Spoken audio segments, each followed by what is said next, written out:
अब मैं बता रहा हूं कि इस संसार में कैसे जिए।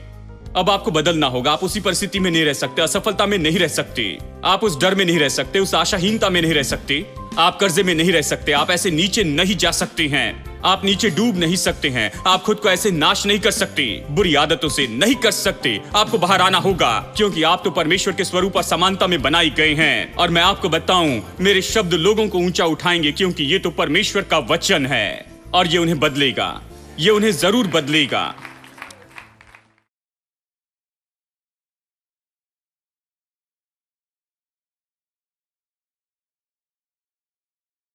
आइए पढ़ते हैं कि परमेश्वर के लोग किस तरह के हैं। बाइबल कहती है ऐसे देखिए, सबोपदेशक 2:26, जो मनुष्य परमेश्वर की दृष्टि में अच्छा है। कौन अच्छा है? वो नहीं जो 6 फीट ऊंचा है और सुंदर दिखता है, जानते हैं, और ये सब नहीं। परमेश्वर की दृष्टि में कौन अच्छा है? उसके लिए वो मनुष्य अच्छा है जो परमेश्वर के लिए जीता है, जो स्वार्थी नहीं, जो परमेश्वर के लिए जीता है और उसके काम करता है। इस संसार में परमेश्वर के काम करता है, वो परमेश्वर के लिए जीता है, प्रभु के लिए खर्च करता है, वो तो परमेश्वर के लिए खर्च करता है। इस तरह का व्यक्ति, यानी देखिए, वचन कहता है जो मनुष्य परमेश्वर की दृष्टि में अच्छा है, वो उसको बुद्धि और ज्ञान और आनंद देता है, परंतु पापी को दुख भरा काम देता है कि वो उसको देने के लिए संचय करके ढेर लगाए। तो आप जान गए क्यों इतने लोग काम कर रहे हैं कि संचय करके ढेर लगाते जाएं, कि उसे दे जो परमेश्वर की दृष्टि में अच्छा हो।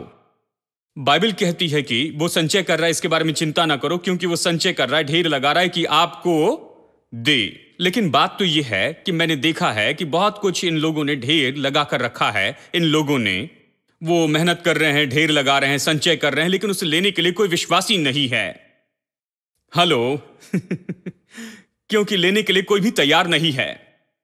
मुश्किल से ही कोई विश्वासी है, यानी कहीं भी देखिए, कहीं भी आप नहीं पाएंगे कि लोग इस तरह से सोचते हैं। हर कोई गरीब होने की कोशिश करता है, क्योंकि उन्हें कहा गया है कि ऊंट का सुई के नाके से निकलना आसान है, इसके बजाय कि कोई धनी परमेश्वर के राज्य में प्रवेश करे। इसलिए बहुत से धनी विश्वासी इन दिनों में गरीब होने की कोशिश कर रहे हैं, यानी विश्वासी लोग स्वर्ग में जाने के लिए गरीब होने की कोशिश कर रहे हैं, गरीब होने के द्वारा स्वर्ग के योग्य बनना चाहते हैं। जबकि परमेश्वर कहता है, मैंने उस दुष्ट को वहां पर ढेर लगाने दिया, उसे मेहनत करने दी कि वो जाकर संचय करे और ढेर लगाए, कि इन दिनों में मैं तुम्हें बिल्कुल पूरी तरह से तैयार कर दूं, कि मैं तुम्हें विश्वास में लेकर आऊं और मैं तुम्हें इस जगह पर पहुंचाऊं, इस विश्वास में कि ये सब कुछ तुम्हारा है, कि मैं तुम्हें ये विश्वास करने लगाऊं कि ये जगत तुम्हारा है और तुम इस जगत के वारिस हो, ताकि तुम विश्वास से वो सब ले लो जो इकट्ठा किया गया है। हेलो, क्या आप यहां हैं? जैसे कहा, यह मुझे पसंद है। मेहनत तो उस दूसरे आदमी की है, लेकिन हमारा क्या है? वो आनंद। जानते इसे पाने के लिए कितनी मेहनत करते हैं? वो मेहनत कर रहे हैं, ढेर लगा रहे हैं, उसके ऊपर बैठ रहे हैं, सोचते हैं कि हम पीढ़ियों से पीढ़ी तक इस पर बैठे रहेंगे। लेकिन मैं आपको बताऊं, विश्वासियों की ऐसी पीढ़ी तैयार हो रही है देखिए, विश्वासियों की ऐसी पीढ़ी तैयार हो रही है, वो इससे ले लेंगे वो सब जो परमेश्वर चाहता है कि हम इससे ले ले, ताकि परमेश्वर के लिए इसका उपयोग करे। इस संसार में धन और संपत्ति इसलिए नहीं है कि कोई उसे जमा करे और उसके ऊपर में बैठ जाए। ये इसलिए है कि परमेश्वर इसे अपनी संतान को दे दे, ताकि वो परमेश्वर के उद्देश्य के लिए इसका उपयोग करे, कि परमेश्वर को महिमा दे। आमीन। धन और संपत्ति केवल इसी के लिए तो है कि परमेश्वर के लक्ष्य के लिए उपयोग किया जाए, परमेश्वर की योजना को पूरा करते जाएं। आमीन। यानी बात तो यह है कि हमने प्रचार किया केवल उद्धार के सुसमाचार को। देखिए, उसमें कुछ भी गलत नहीं है, लेकिन समस्या यह है, उद्धार का सुसमाचार केवल इसी बात पर गौर करता है। वो कहते हैं, तुम पापी हो, उद्धार पाओ, क्योंकि जब यीशु आएगा तुम्हें स्वर्ग में जाना चाहिए। तो वो व्यक्ति उद्धार पाता है, यह अच्छा है कि वो स्वर्ग में जा सके। तो अगले हफ्ते चर्च में आता है तो ये कहते हैं, क्या स्वर्ग में जाने के लिए तैयार हो? अगर आज वो आ जाए तो क्या आप जाएंगे? अगर आज वो आ जाए तो क्या आप जाएंगे? तो साल में 52 हफ्ते वो जाता है और एक ही बात वो सुनते रहता है। अगर यीशु आ जाए तो क्या आप जाएंगे? मैं ये कह रहा हूं, स्वर्ग में जाना सबसे आसान है, बस आपको मरना पड़ेगा तो स्वर्ग में जाएंगे आपको कुछ नहीं करना है, यीशु ने सब कुछ कर दिया है, यीशु ने सब कुछ पूरा कर दिया। आप बस उसके ऊपर विश्वास करें और मरने पर आप स्वर्ग में जाएंगे। हर रविवार इसी के बारे में क्यों सोचते रहे? मरने पर स्वर्ग में जाओगे क्या, मरने पर स्वर्ग में जाओगे क्या? हमारे गीत यही है कि मरने पर स्वर्ग में जाएंगे क्या, मरने पर स्वर्ग में जाएंगे क्या। हम यही गाते हैं और यही हम प्रचार करते हैं। सारा जोर तो केवल इसी बात पर दिया और हमने कम कर दिया है इस विश्वास की महानता को, इस छोटी सोच में ला लिया कि अगर आज आप मर जाए तो स्वर्ग में जाएंगे, इस तरह की बात। हेलो। और हम सोचते हैं मसीह जोर इसी बात पर होना चाहिए। जानते हैं, एक भाई ने मुझसे कहा, भाई आप ये सारी बातों का प्रचार करते हैं लेकिन हम सुसमाचार पर पूरी तरह से गौर करते हैं। हम प्रचार करते हैं पापों की क्षमा और स्वर्ग में जाने के बारे में, केवल इतना ही। मैंने कहा, देखिए आपने इसे बहुत ही कम करके रख दिया है। अब इससे और कुछ कम मत करना, क्योंकि अभी कुछ भी नहीं रहा है। तुमने बस इसे ही बाकी रखा है कि कुछ न ले। परमेश्वर ने जो कुछ भी उद्देश्य रखा था उसमें से आपने बहुत ही कम लिया है। देखिए, यह कहना सुसमाचार नहीं है कि उद्धार पाना होगा कि आप स्वर्ग में जा सके। यह सुसमाचार का एक भाग है। यह सुसमाचार का एक भाग है, लेकिन पूरा सुसमाचार नहीं है। और इसलिए बाइबल में सुसमाचार को उद्धार का सुसमाचार नहीं कहा गया है, इसे परमेश्वर के राज्य का सुसमाचार कहा गया है। प्रभु राज्य का सुसमाचार क्या है? प्रभु राज्य का सुसमाचार तो बस यही है। यह इस बारे में नहीं कि मैं मर के स्वर्ग में चला जाऊं, उद्धार पाकर मर के स्वर्ग में चला जाऊं, नहीं।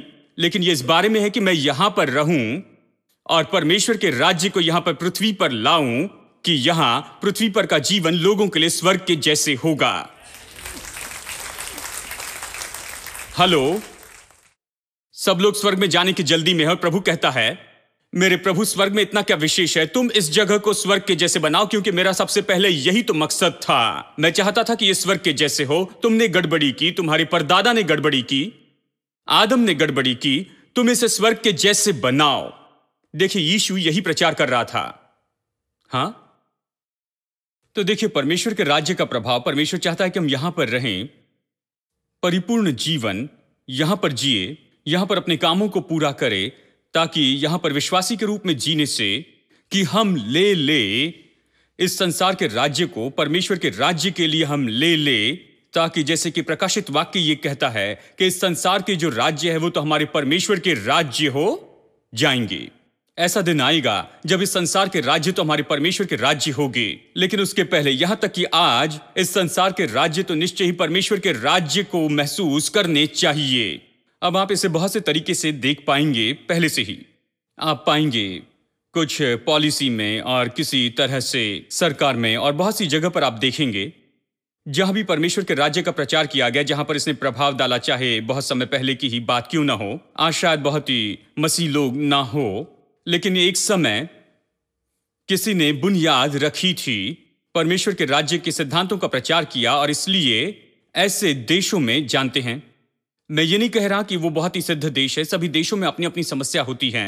मैं ये कह रहा हूं कुछ देशों में, क्योंकि परमेश्वर का राज्य का प्रचार वहां पर बहुत ज्यादा हुआ है और उस पर विश्वास किया गया है, उसका प्रभाव तो आज भी हम उनकी पॉलिसी में देखते हैं। जिस तरह से वो अपने बुजुर्गों की देखभाल करते हैं, जिस तरह से वो देखभाल करते हैं अनाथों की, और जिस तरह से बेरोजगार की मदद करते हैं, जिस तरह से देखभाल करते हैं वो किसी अपाहिज की, जिस तरह से ऐसे लोग हैं जो कि सही तरीके से काम नहीं कर पाते हैं। जानते हैं, कुछ देशों में तो उन्हें सड़कों पर छोड़ दिया जाता है। आप देखेंगे कि वो सड़क पर भीख मांग रहे हैं और कोई भी उन्हें कुछ देना नहीं चाहता है। सब देखकर कहते हैं, तुम्हारा भाग्य है, मैं क्या कर सकता हूं।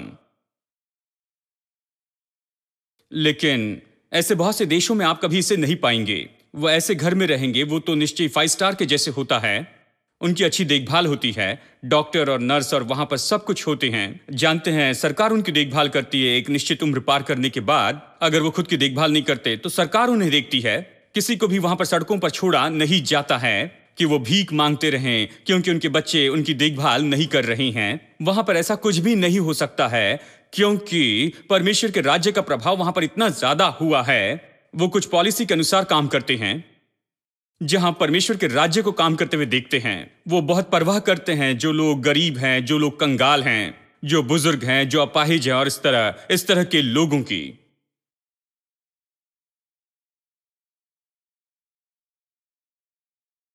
आप पाएंगे कि हमेशा कुछ करना चाहते हैं कि इन लोगों की मदद हो सके, कि उनके लिए जीवन आसान हो जाए। मैं विश्वास करता हूं यह परमेश्वर के दिल का सा है। यह परमेश्वर का राज्य इसी के बारे में है, क्योंकि वो तो स्वार्थी राज्य नहीं है। ये तो खुद के लिए ढेर लगाना नहीं है। ये तो देने के बारे में है, आशीष देने के बारे में, प्रेम करने के बारे में है। ये दूसरों की देखभाल करना है, दूसरों के लिए भलाई करते जाना है। परमेश्वर का राज्य इसी के बारे में है। इतना ज्यादा प्रभाव हुआ है बहुत सी जगह पर कि ये प्रभाव तो अभी पूरे संसार में फैलता ही जा रहा है। मैं आपसे कहूंगा हम इस प्रभाव को अपने देश में भी देख सकते हैं। यहां तक कि इस देश में आप पाएंगे कि ये जो प्रभाव है ये तो बढ़ता जा रहा है कि अब वो ऐसी ऐसी पॉलिसी लेकर आ रहे हैं, जानते हैं, जो सच में गरीबों की मदद करती हैं, कि गरीबों को उठाए और ये सब, और जो लोग कंगाल हैं उनकी सुरक्षा करे। बहुत सी अद्भुत बात हो रही है, क्योंकि ये तो परमेश्वर के राज्य का प्रभाव बढ़ते चले जाना है। बहुत से लोग ऐसा नहीं कहते, लेकिन मैं कह रहा हूं, क्योंकि यही तो कारण है, ये यहीं से आता है। आमेन। चलिए देखते हैं कि परमेश्वर का राज्य क्या है। देखिए यीशु ने क्या प्रचार किया। मेरे साथ में निकालिए मत्ती रचित सुसमाचार 4, मत्ती अध्याय 4 वचन 23 और 24। यीशु सारे गलील में फिरता हुआ उनके आराधनालय में उपदेश करता और राज्य का सुसमाचार प्रचार करता। अपनी बाइबल देखिए, आपकी बाइबल से पढ़ रहा हूं। कल ये मत पूछना आप कौन सी बाइबल पढ़ते हैं पास्टर। कुछ लोग पूछते हैं आप कौन सी बाइबल से पढ़ रहे हैं। भाई वही जो आपके पास में है। और राज्य का सुसमाचार प्रचार करता और लोगों की हर प्रकार की बीमारी और दुर्बलता को दूर करता रहा। सारे सीरिया देश में उसका यश फैल गया और लोग सब बीमारों को, जो नाना प्रकार की बीमारियों और दुखों में जकड़े हुए थे और जिनमें दुष्ट आत्माएं थी, और मृगी वालों, लकवे के रोगी को लाते और उन्हें चंगाई देता। देखिए हर तरह के बीमार लोग उसके पास में लाए गए और उसने चंगाई दी, क्योंकि यीशु परमेश्वर के राज्य का प्रचार कर रहा था। वो पृथ्वी को स्वर्ग के जैसे बनाने की कोशिश कर रहा था। जब उसने बीमार लोगों को देखा, दुख उठाते लोगों को, ये सब लोग जो कि मिर्गी के मारे थे और दुष्टात्मा से ग्रसित थे, ऐसे लोग जो शैतान के हमले से दुख उठा रहे थे, और ये सब, उसने उन्हें आजाद किया और उनके बंधन से आजाद कर दिया, क्योंकि वो प्रभु राज्य का प्रतिनिधि था। बाइबल यह भी कहती है कि हम भी राजदूत हैं। दूसरा कुरिन्थियों 5 वचन 20 कहता है कि हम मसीह के राजदूत हैं। दूसरे शब्दों में हम तो अलग जगह से हैं, हम यहां दूसरे राज्य का प्रतिनिधित्व कर रहे हैं। हम लाना चाहते हैं उसके राज्य की पॉलिसी और उसके सिद्धांत, और यहां पर उसे लाना चाहते सबकी भलाई के लिए। बाइबल यही तो कहती है कि हम राजदूत हैं, हम यहां पर हैं। हम इसे पूरी तरह से अलग देखते हैं, लेकिन हम ऐसी जगह से आते हैं जहां पर सब कुछ बहुत अच्छा है। हम उसे यहां लाना चाहते हैं। यीशु भी ऐसे था। वो आता है, सारे बीमारों को और दुख उठाते लोगों को देखता है, और वो उसे सह नहीं सकता है। वो बस उन्हें लाता है और उन्हें चंगाई देता, छुटकारा देता, आजाद करता। लूका 4 देखिए, लूका अध्याय 4 वचन 18 वचन 17 से देखते हैं। यशायाह भविष्यवक्ता की पुस्तक उसे दी गई और उसने पुस्तक खोलकर वो जगह निकाली जहां पर लिखा था। यहां पर यीशु एक आराधनालय में था, पढ़ रहा था। यशायाह से वचन पढ़ने का समय था। उसने कहा, प्रभु का आत्मा मुझ पर है, इसलिए कि उसने कंगालों को सुसमाचार सुनाने के लिए मेरा अभिषेक किया है। अभी से गौर से सुनिए, सुसमाचार क्या है। उसने कहा कि मुझे अभिषेक दिया गया कि मैं कंगालों को सुसमाचार सुनाऊं। उसने मुझे टूटे दिल को चंगाई देने के लिए भेजा। क्या टूटे दिल वाले लोगों को जानते हैं? ऐसे लोग जिन्हें ऐसे ही छोड़ दिया गया, जीवन में जिनका इनकार किया गया, और ये सब टूटे दिल वाले। और वो कहता है इसलिए भेजा कि बंदियों को छुटकारे का, ऐसे लोग जो बंधाई में हैं, दुष्टात्मा की ताकतें और बुरी आदतों में बंधे हैं, और अंधों को दृष्टि पाने का, ऐसे लोग जो नहीं जानते कि क्या करे। हाँ, और कुचले हुओं को छुड़ाऊं। देखिए ये तो ऐसे लोग हैं, ये कुचले हुए लोग। एक अनुवाद कहता है जिनके साथ में सही व्यवहार नहीं हुआ उनके समाज में, वो जो कुचले हुए हैं। तो यीशु क्या कहता है? उसने कहा मैं सुसमाचार प्रचार करने आया हूं। वो कौन सा सुसमाचार प्रचार कर रहा है? वो कंगालों को प्रचार कर रहा है, कुचले हुओं को, टूटे दिल वालों को, और जो बंधुआई में पड़े हैं, और अंधे, और इन लोगों को। यानी यहां पर सभी के लिए कुछ न कुछ है।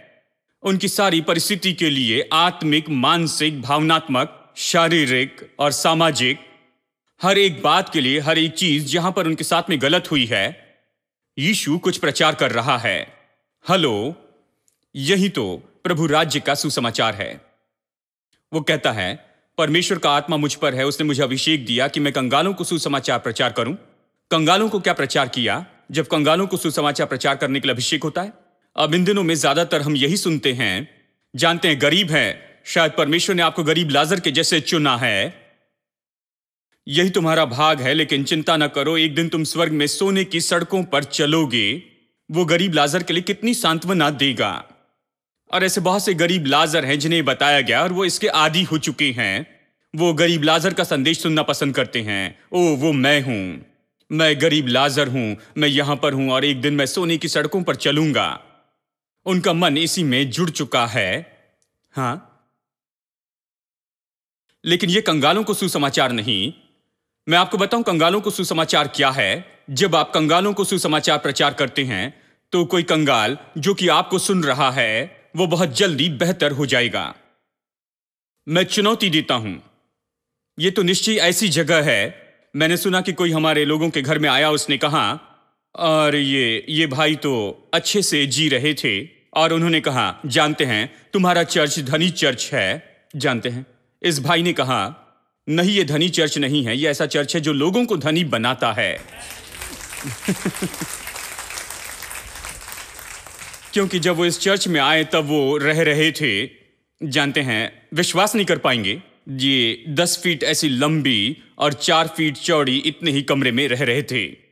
और किचन था और किचन में ही उन्हें सब कुछ करना पड़ रहा था, बस यही था। और बाथरूम सब बाहर था। वैसे जी रहे थे, लेकिन अब रहने के लिए अच्छी जगह है, अच्छी कार है, सब कुछ है। तो उस भाई ने कहा, ओ तुम उस धनी चर्च में जा रहे हो? नहीं, उसने कहा, मैं वहां पर गया जब मेरे पास कुछ नहीं था, मैं कंगाल गया, वहां जाने के बाद में मैं धनी बन गया। मैं प्रचारक से पूछता हूं कि आपके प्रचार ने किसी को धनी बनाया है? किसी ने क्या उन्हें जो पहले थे उससे भी बेहतर बनाया है? क्या वो अपना सिर लटकाकर यहां पर आए थे? अपने आप से शर्माते थे, जिस घर में रहते थे उससे शर्माते थे, जिस दशा में रहते थे उससे शर्माते थे, जीवन में अपनी दशा और परिस्थिति से शर्माते थे, अपना सिर नीचे लटका कर आते थे। और जबकि आपने उन्हें प्रचार किया, इसलिए वो वापस गए आशा और प्रोत्साहन के साथ और प्रतिदिन अपने विश्वास में काम किया और उनका विश्वास काम करने लगा और वो कुछ बन गए। और मैं आपको बता सकता हूं कि इस तरह के सैकड़ों और सैकड़ों लोग अभी इस जगह पर हैं। हमारी सभा में सैकड़ों और सैकड़ों और सैकड़ों ऐसे लोग हैं। इस तरह से लोग आए यहां पर कर्जे में पूरी तरह से मानो सिर तक डूबे हुए थे। उनका कर्जा तो पूरे सिर तक चढ़ा था, वो तो कर्जे में पूरी तरह से डूब रहे थे। कुछ लोग आए जो मरना चाहते थे और आज वो जीवित हैं और जीवन में अच्छा कर रहे हैं। हां, कुछ लोग यहां पर आए, जानते हैं, व्यापार शुरू करना चाहते थे, कुछ भी नहीं था, सब कुछ खो बैठे थे। जानते हैं, सब कुछ खो बैठे, उनके पास कुछ भी बाकी नहीं रहा और आज उनका व्यापार लाखों लाखों रुपए का हो गया है, क्योंकि कंगालों को सुसमाचार प्रचार करने का अभिषेक होता है। हेलो, मैं सोचता हूं मुझ पर वो अभिषेक है। मुझे कंगालों को सुसमाचार प्रचार करना बहुत पसंद है।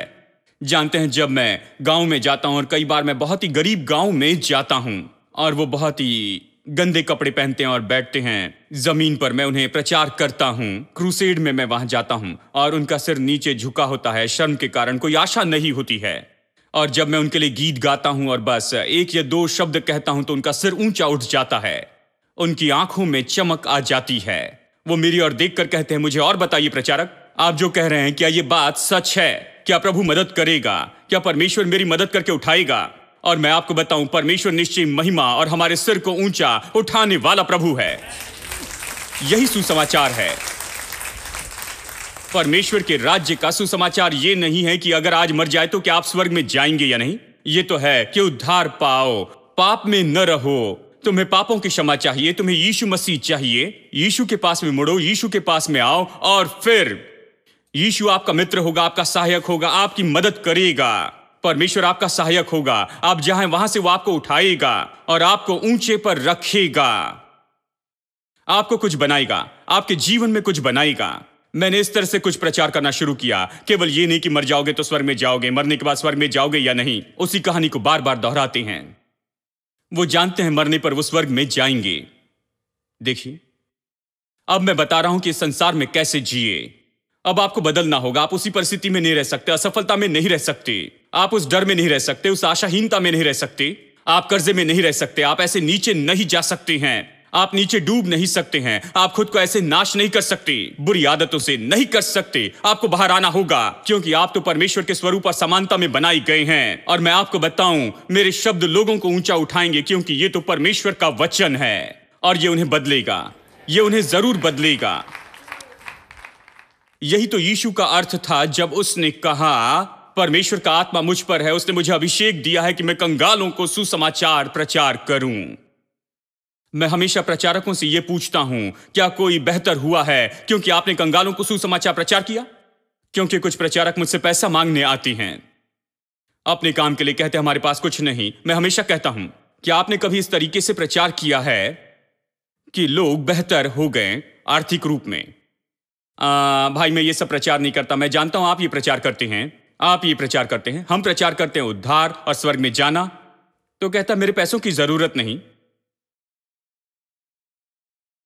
तो मैं उसे क्यों पैसे दूं जो स्वर्ग में जाएगा?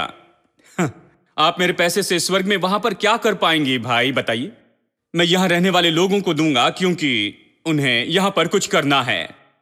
कई बार कठोरता से मैं उनसे बातें करता हूं, मैं उनसे कहता हूं, यदि आप इस तरह से सुसमाचार प्रचार करती हैं, ये गरीब आशाहीन व्यक्ति के अंदर आशा लाएगा, प्रोत्साहित करेगा, उसके जीवन में उसे बदल देगा, तब मैं आपको बताऊं उसे कोई कमी नहीं होगी, आपको भी कोई कमी नहीं होगी। देखिए, क्योंकि ऐसे प्रचारक को स्वयं परमेश्वर मदद करेगा। अगर उसे कुछ कौमों को भी भेजना पड़ा तो कुछ कौमों को, ठीक है, कि आपको भोजन दे, क्योंकि आप प्रभु के लिए महत्वपूर्ण हैं। कुछ लोगों के लिए परमेश्वर कभी कुछ नहीं भेजता है, कभी एक रोटी भी उनके लिए नहीं भेजता है, क्योंकि वो सोचता है ठीक है ये स्वर्ग में आ जाए, वहां किसी काम के नहीं है। जानते हैं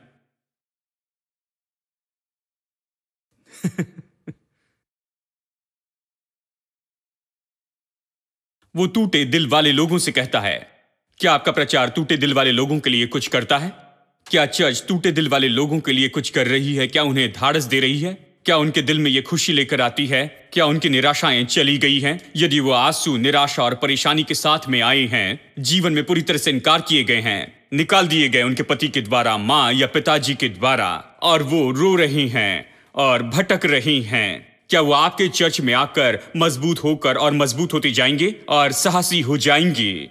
मुझे याद है एक बहन आई थी, एक बहन यहां पर आई, उनके पति उन्हें मारते थे, उनके साथ में बड़ा बुरा व्यवहार करते थे, और वो यहां पर आई। देखिए, मुझे इसके बारे में पता नहीं था। 6 महीने के बाद उन्होंने मुझे बताया, उनके पति ने उनसे कहा कि तुम में कुछ न कुछ गलती है, अभी तुम मुझसे नहीं डरती हो। पहले तो तुम मुझसे बहुत ही ज्यादा डरती थी, अब तुम डरती नहीं हो। उसने कहा अभी मैं चर्च में जाती हूं। उन्होंने मुझसे कहा परमेश्वर मेरा सहायक, मुझे डरना नहीं है किसी भी मनुष्य से। मैं आपसे कभी नहीं डरूंगी। आप मेरा क्या नुकसान कर सकते हैं? अगर आप मुझे छोड़ दे, मुझे लात मार के बाहर निकाल दे, अगर मुझे एक पैसा भी न दे, फिर भी मैं जीऊंगी, क्योंकि परमेश्वर मेरा सहायक। इस तरह से उसने कहा।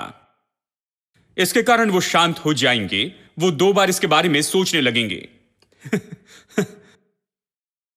लेकिन हमें टूटे दिल वाले लोगों के लिए कुछ करना है। देखिए, ये तो अभिषेक है और यही तो प्रभु राज्य का प्रचार है।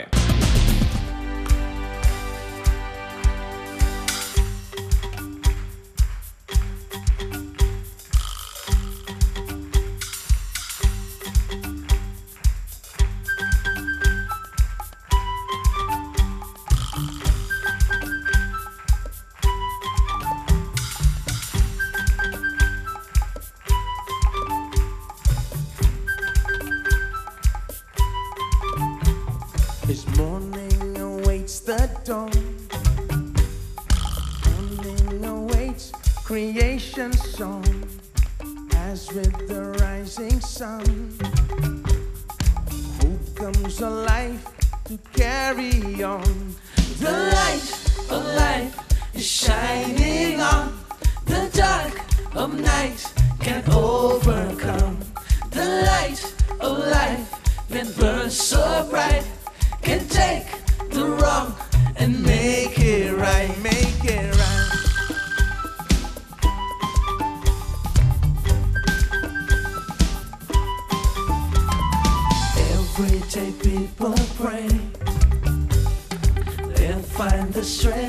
to make it through, while there is one who waits to fill their hearts with life anew. Oh, the light of life is shining on.